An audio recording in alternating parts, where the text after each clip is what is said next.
tous. Moi, je suis Benjamin Gibaud, je suis un auteur freelance. Je fais du film d'animation, je fais du multimédia, donc en tant qu'indépendant. Et là, je vous emmène un peu aux antipodes de tout ce que vous allez voir dans la journée, je pense, avec Petite Chose, qui est une application pour tout petit que j'ai réalisée seul pour le compte de C'est Magnifique. Petite Chose, donc c'est un jeu pour les enfants dès 2 ans. Le but, c'est de libérer un oiseau de sa cage grâce à des clés qu'on va débloquer en jouant à des mini-jeux.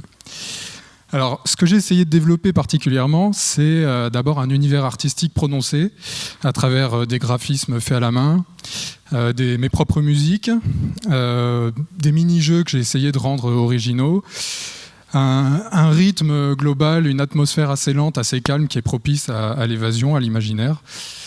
Tout ça pour donner une expérience assez poétique et agréable aux tout-petits. Alors une expérience qui est renforcée par la poursuite d'un objectif, donc libérer l'oiseau de sa cage.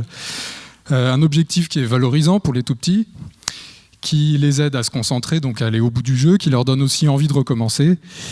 D'une manière générale, j'ai vraiment essayé de penser aux tout-petits en concevant cette application. J'ai étudié leurs gestes complètement frénétiques sur la tablette. J'ai essayé d'adapter la difficulté et la durée du jeu. Et je leur propose une navigation intuitive puisqu'il n'y a aucun texte. Donc c'est une application universelle et qui convient à tous les âges. Mon parti pris global, finalement, ça a été que, d'une certaine manière, le jeune joueur s'identifie à ce petit oiseau qui s'envole, qui prend son envol, qui plonge dans cet univers doux, rassurant, en toute indépendance, de manière à ce qu'il s'y sente bien et qu'il se serve de la tablette comme un outil vers plus d'autonomie. Voilà. Pour juste préciser que c'est une appli qui coûte 1,79 €, qui est disponible sur iOS et Android. Qui est compatible tablette et smartphone, qui est disponible dans 7 langues. L'application ouvre vers un court-métrage qui est dans la même veine artistique que l'application et qui permet donc de prolonger l'expérience en dehors de l'appli. Vous voyez ici notre petit oiseau qui est dans sa cage, il aimerait bien sortir.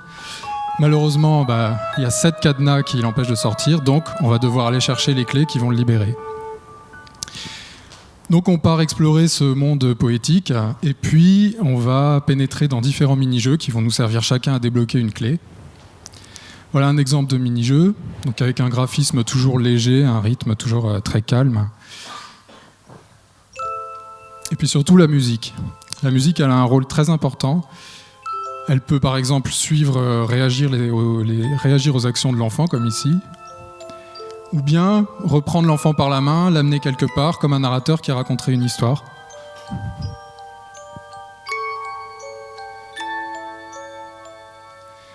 De nouveau, elle s'interrompt, elle attend une action, et puis elle reprend. Voilà. Donc il y a un va-et-vient constant entre l'enfant et la musique qui va vraiment l'accompagner vers son objectif.